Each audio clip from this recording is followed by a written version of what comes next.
It's another day at the workshop, and there's even more progress on the MX5 now. So, well, have a look at this. It's basically looking roughly how it's gonna look. This is all bits I ordered a long time ago, because this project's been in my head long before I started it.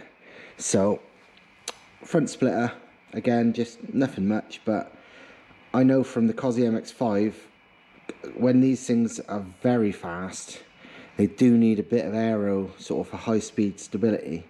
So a few little things. So a little front splitter, nothing much.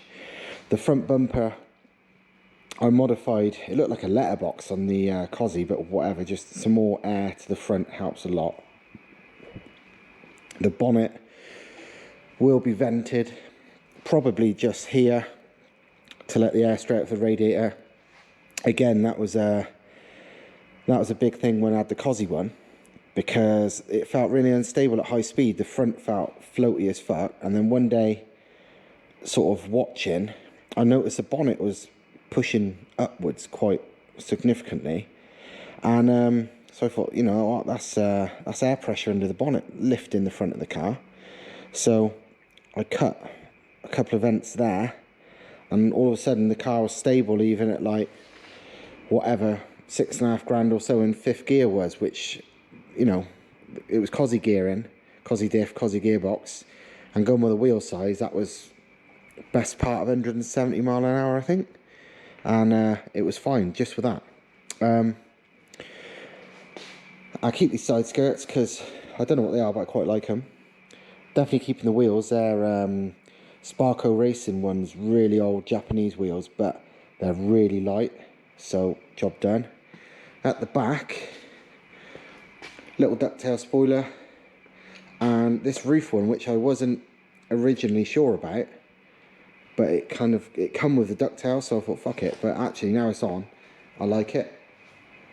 They will probably stay black as well, because, well, it's Project Gaston, isn't it? So black and red, because basically this is named after the fucking ladybird on Ben and Holly. So yeah, because Thomas said it looked like a ladybird straight away before any of this, and I was like, well, yeah, there you go, Project Gaston, because yeah, because that's what the bloody ladybird's called. So yeah, things like mirrors and whatever stay black. I don't know about the skirts, they might go black, they might stay red, whatever, but generally the colour scheme will be black and red. So I'll probably leave these spoilers black, in all honesty. They look good. Kind of makes them a little bit more subtle as well, especially that screen one. I think in red it would look like a massive whale tail. And obviously the paint is fucking terrible anyway, so it all needs a bit of a paint. One thing, you may be able to see through the rear window, if the reflections, well, you can't really, but that is some Carbonfibre Sparco bucket seats from, I think it's off an Evo 8 rally car that I bought a while ago.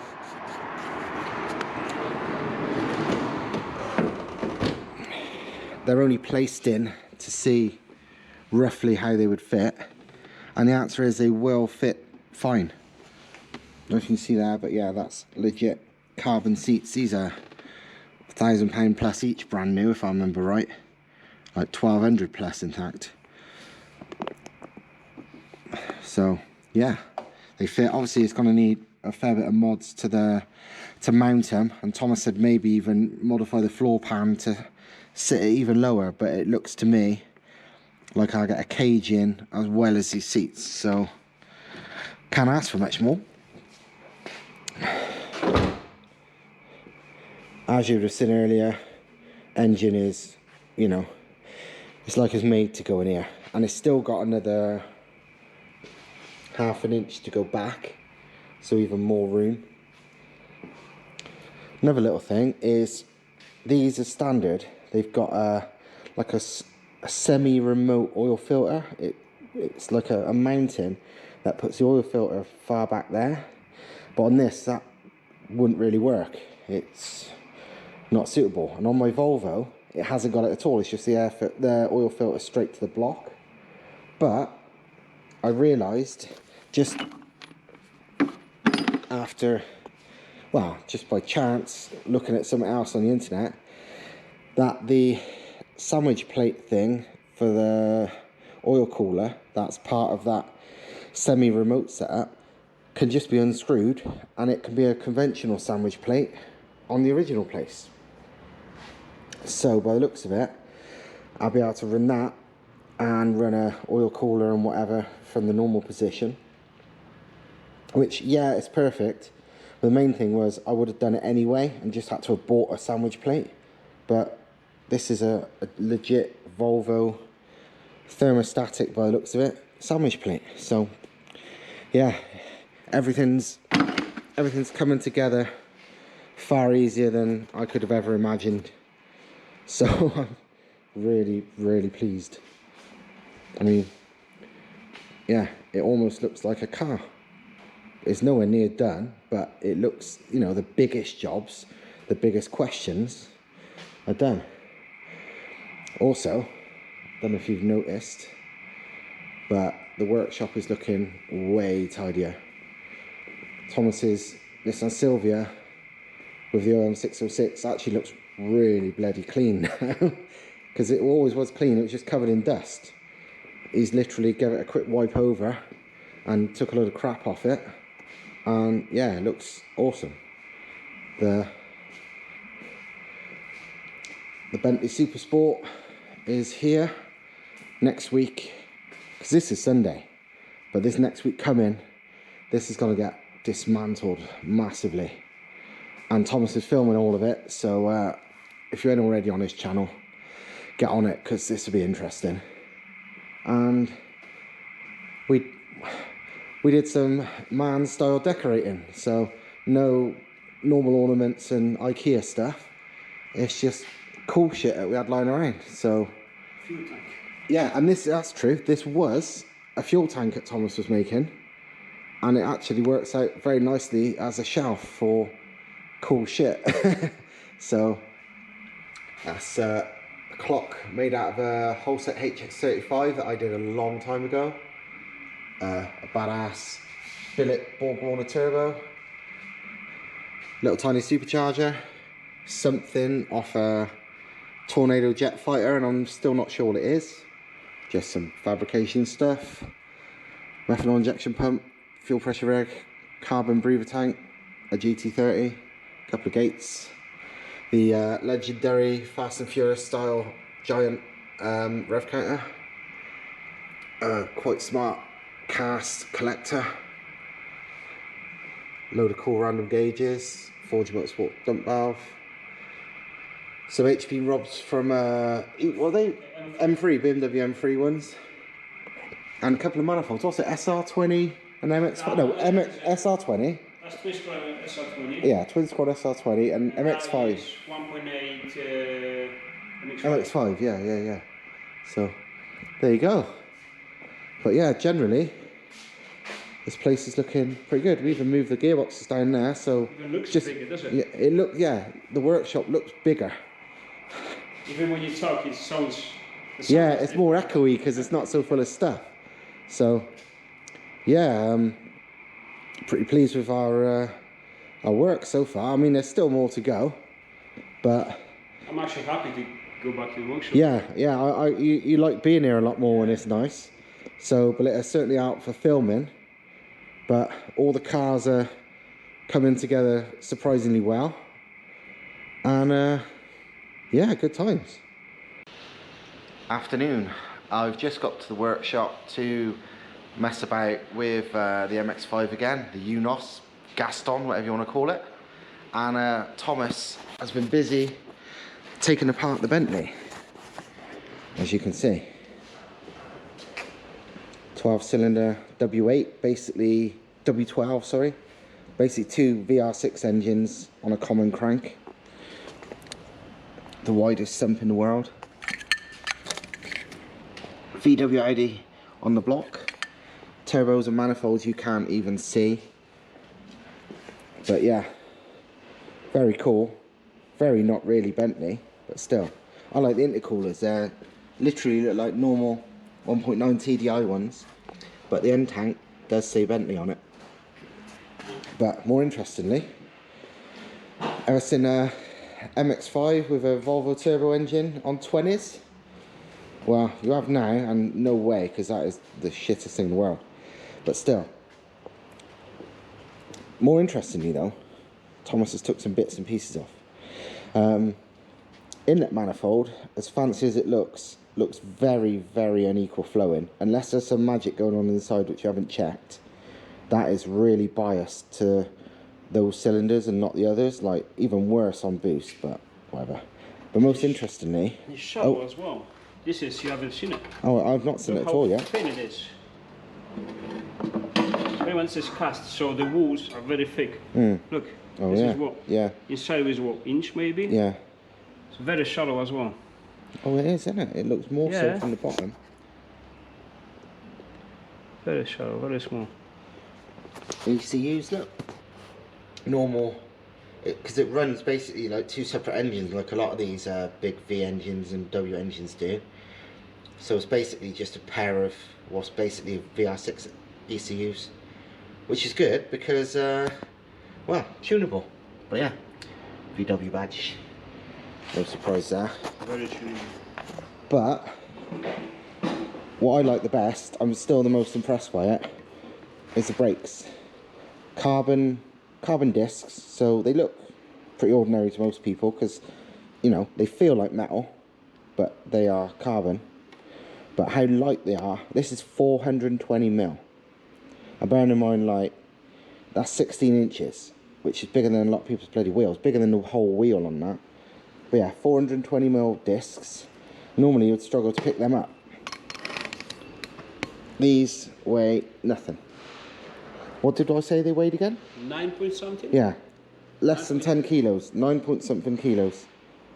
Very, very bloody light. It's amazing. I mean, what are these 360s? 365.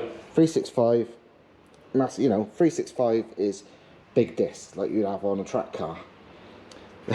These are 420s, and yeah, they're less than 10 kilos a disc. Something less impressive, but quite funny though. Let's put this massive disc down. Here's the Bentley calipers.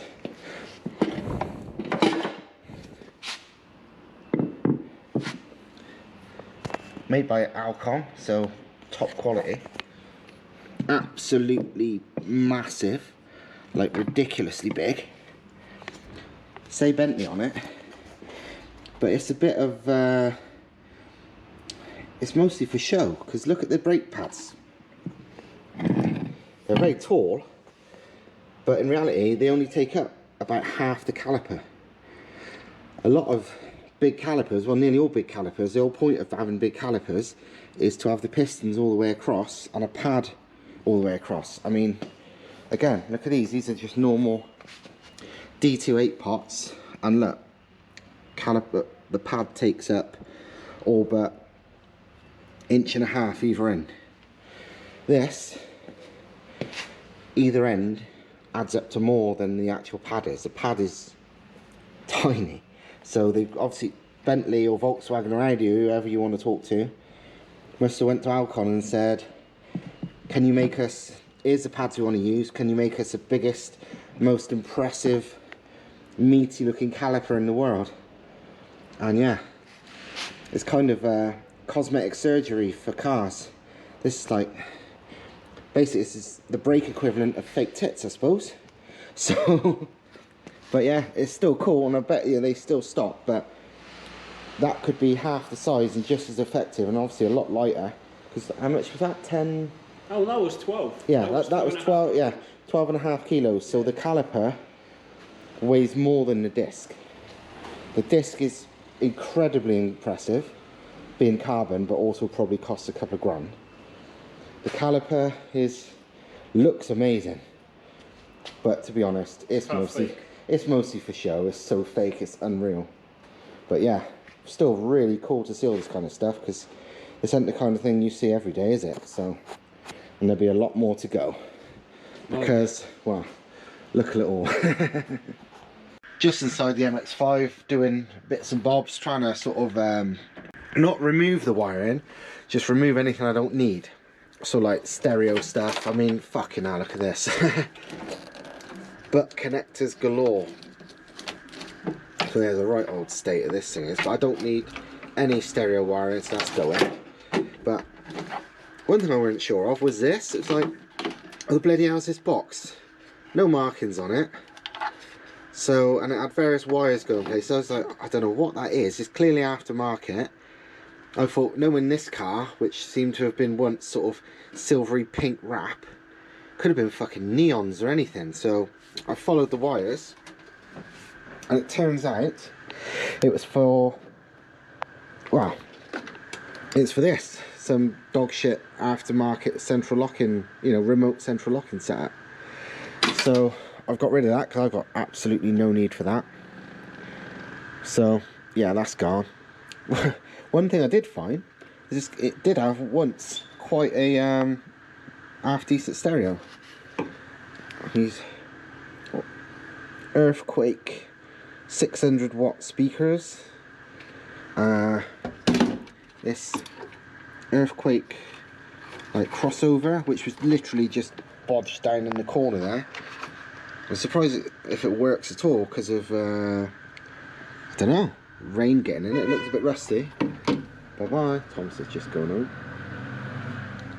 And a tweeter, which I presume is also an Earthquake one. But yeah, I'm finding various treasures. Again, I don't want any of that, so this is all going. I mean, it's not going to save much weight, but it's, you know, every little helps, as whatever that supermarket is says. Asda? Fuck no. Oh yeah, I'm not going to gut the doors or anything because I'm just going to put the door card back on it. These doors weigh nothing. So I'm literally just going to remove stuff I don't need just to make my life easier. And leave the rest, you know. It's I just want it simple. It's still going to be a road car. There's no point, you know, saving 10 grams. I guarantee if I cut all the metal away I could, it weigh next to nothing and I'd be hugely disappointed. So I'm not going to. So yeah, I'm just kind of simplify things so there's less wires to go wrong and catch fire. But yeah, overall, it's going still fucking well. Thomas is getting on with this. I'm now going to put this up in the air so I can drive the Mert back in. I'll pull it underneath it. And I'm not going to do it tonight because it's freezing cold here, so I can't be bothered. But I will do the engine mounts on the Mert tomorrow. I know it ain't going to be much warmer tomorrow, full stop, but no, it's too cold now. I've had enough. So yeah, big pile of Bentley stuff, including those carbon discs. They're amazing. I know I mentioned them earlier in the video, but this brilliant, you know. It's incredible I like this, because don't forget, I'm sure like most of you know, rotating mass makes a bigger difference than, you know, static mass, and also unsprung mass makes a bigger difference. So unsprung rotating mass, like a brake disc, has got a surprisingly huge effect on performance. I still can't get over how I like these. That's amazing, but unfortunately carbon discs are way out of most normal people's budgets. Thomas will probably have this out tomorrow, you know. It's well on its way. He's you know, he's marking everything so he knows what it all is. Although it's pretty simple. It's basically two VR6 engines bolted together. R30s, which are what people like to build, to be honest, is the R30s for whatever reason. It's kind of two R30 blocks meshed into each other, sharing a common crank. Wonder how much power these make, or could make, I mean, stock internals. Standard, you know, VR blocks, R32 blocks, whatever, can make some serious power. This is just two of them, really. I wonder, you can guarantee this is not going to be left anywhere near standard power by the time Thomas is finished with it. So yeah, we're probably going to find out what it's going to make. Right, let's move some stuff.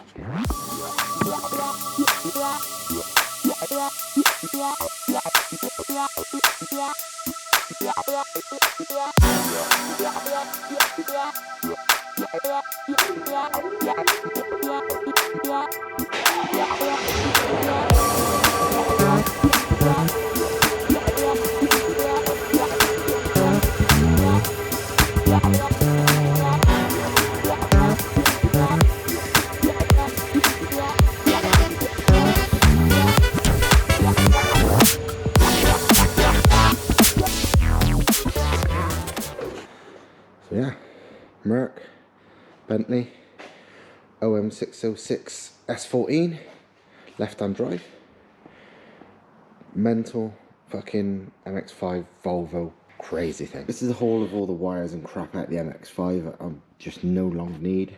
It's mostly stereo stuff and central locking and a few other like superfluous stuff. It's amazing how simple those cars are. You know, there's very little electrics, very little fancy crap. So it makes for a good, simple car. It's not a nightmare to work on. So although this lot only weighs probably, you know, 5 kilos or so, everything's, you know, every little bit helps. But mainly, it just simplifies things. When you're, you know, searching out a problem, it's a lot easier to find when there's, you know, 5 wires, not 50.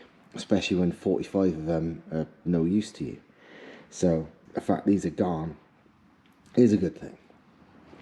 So yeah, we are basically finishing for tonight. Bentley's up in the air, Merc's in there, everything's like it is. Everything's shut. I'm still bloody freezing cold, so I've got to go home. I'm in my absolutely filthy work clothes. So I've got to change out of these. Look at the state of them, literally. So yeah, that's me done.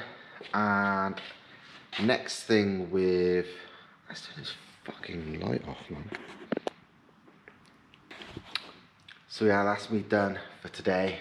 Next thing on the MX5 will be probably the engine mounts. They're on order. Obviously they're going to be custom. They're not made for, you know, MX5 into Volvo. The actual mounts we're going to use are for other vehicles. I can't even remember which ones now. You'll find out in the video. And then obviously the metal part of the mounts we will custom make, and Thomas will weld together because he's got those skills and I haven't really. So yeah, tomorrow I'm probably gonna do the engine mounts on this, but also if it's dry I've got some testing I want to do on the Volvo. So, you know, depending on weather it depends what videos are likely to come next. So yeah, that's it from me, and see you next time.